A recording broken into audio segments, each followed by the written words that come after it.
what's up guys, it's L21 here bringing you guys another Call of Duty World War II video, and today I am bringing you the best class setup in Call of Duty World War II, which is the best Call of Duty World War II grease gun setup in the game. Now this gun is extremely underrated and can probably compete with every single weapon in the game, even the PPSH and the Type 100 with this setup. But before we get into that, if you could drop a like down below and subscribe to my channel for more of these class setups, that'd be greatly appreciated. And yeah, let's get right into this. So the first thing you're going to want on this next class setup is basically rapid fire. Rapid fire is going to be the key part of this class setup because that is what this gun has been lacking. Now, recently in these last few patches with the buffs to other weapons in the SMG category, not running rapid fire on this weapon, in my opinion, puts this thing at a severe disadvantage.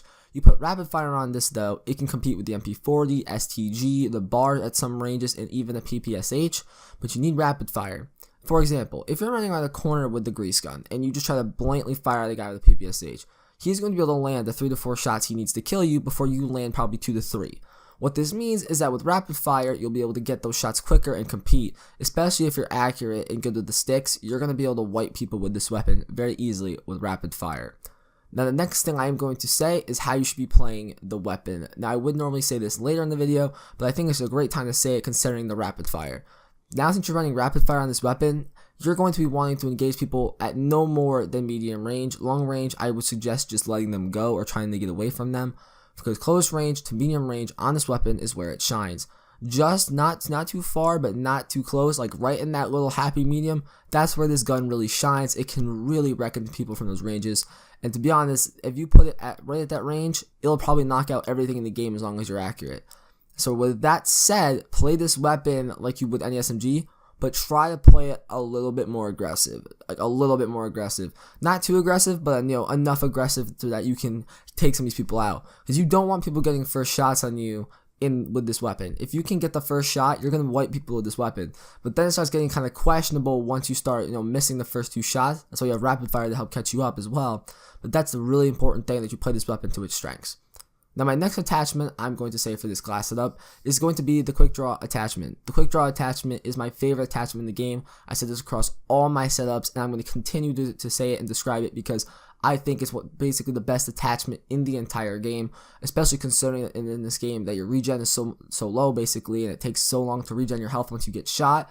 Having quick draw I think is a priceless attachment that everybody should have on your weapon classes, and here's why. Basically, with the quick draw in a sprint, you will get the weapon up to and down sights a lot faster, or just come out and be able to shoot out of the weapon faster out of a sprint, out of just a quick sprint or a quick walk, or just in general being able to pick the weapon up and aim down the sights a lot faster with quick draw. And that's what makes the grease gun really good, because the ADS time on this thing is super short. It actually outbeats like the Type 100, the MP40, even the Wafa. This thing beats them out. So if you use this weapon and you beat with the ADS, with the quick draw, you're going to wipe people with this weapon. I keep saying to wipe people because that's just how it's going to work. Quick draw, rapid fire. It's a very good combo, especially for the grease gun. And once you have the quick draw, you can engage people a little aggressive, like I said, as well as that you won't get shot in the back as much. And you might think, how does that help anything who's getting shot in the back? Well, if you let's say you're rushing somebody and you're in their spawn and you think you hear somebody whip around and on sights. If you don't have a quick draw on and you don't have the sights, or just in general just have no idea what's going on behind you, and you run down, you aim down sights, it's going to be a lot faster and a lot easier to get on target with a quick draw than without it. So I think it's a very priceless attachment that everybody should run in their class setups. Finally, the last attachment I'm going to say on this weapon is going to be the reflex or the red dot sight.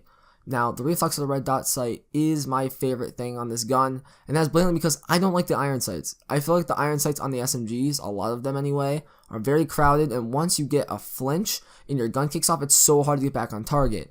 So what I like to do, I like to run the red dot sight with the reticle that's horizontal. A horizontal sight is probably the best reticle in the game. Now, reticles are pretty much preference, but you run a red dot sight with the horizontal so that when you jump, you can still get on target. It's going to be a lot easier for you to aim. It's especially good for players who are still getting used to the aiming, or just in general want a little bit more help when it comes to aiming down sights and getting people at farther ranges. The red dot sight I think is probably the best thing for you, and it makes the class a lot easier to use. Now moving on to the other parts of the class setup, let's go over divisions. Now with the grease gun, I will say this is an airborne only class setup. Airborne and then maybe Mountain, but I think Airborne's the best for this class, and this is why. When you put a suppressor on the SMG, you can't put a suppressor on anything else but the SMGs in this game. So putting a suppressor on the grease gun and having good movement speed with this SMG, it makes you run so much faster, and it helps you get to every objective or kill that you need to in the game. This is very important if you're getting in and out of situations with this gun, especially considering that it's not the most overpowered. It's actually probably the most balanced gun in the game, but it's really underrated because, as I said with this class setup, it can pretty much destroy people. So having Airborne on with the suppressor and be able to move around is probably priceless for you. Now moving on to the basic training. The basic trainings I do suggest is primed and inconspicuous. Now this is because with an SMG like this, you don't want to be seen, but you also don't want flinch. So this, I'm giving you guys a choice this time in class. That most of the time I just say run prime, it's the best, but I'm going to give you guys other basic training, so it's not just like I'm repeating myself and making that every class setup is the same. I'm going to give you guys options for more different things to help spice up the class setup or make it better for you. Now, what is inconspicuous? Inconspicuous basically gives you a version of dead silence that is not as good as the one in the Mountain Division, but it gives you a dead silence ability, or it makes it a lot quieter. So unless you're running Airborne with this and you have the inconspicuous, you're going to be making no noise with the gun and no noise really when you're walking and running. So it helps you to sneak up on people and be really aggressive, which is what this weapon strives at. So that is a really good thing to use. And then primed, if you don't already know, is where it takes away flinch and adds an extra attachment.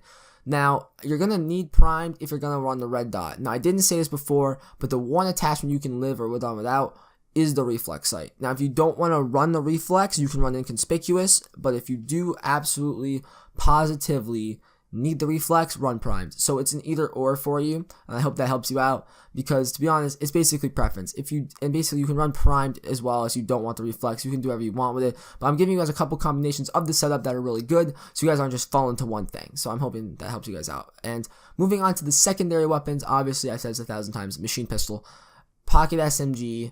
It's the best thing in the game. I'm going to make a video on that pretty soon on a cool variant I found with it. It's really, really cool.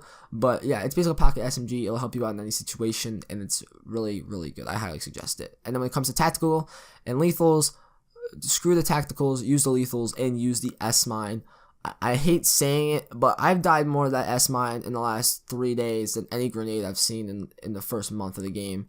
And I think it needs a little bit of a nerf of its radius, or at least a way to get out of it, because it's pretty much a one hit. So if you don't want to get flanked, drop down the S-mine, and that's basically the bouncing Betty, and you're good to go. So yeah, I hope this video helped you guys. If you did enjoy it, don't forget to hit the like button down below for more of these class setups, and subscribe for more class setups as well, because these class setups I think are really good. And if you do enjoy them, why not subscribe for more? So yeah, I'll see you guys in the next video.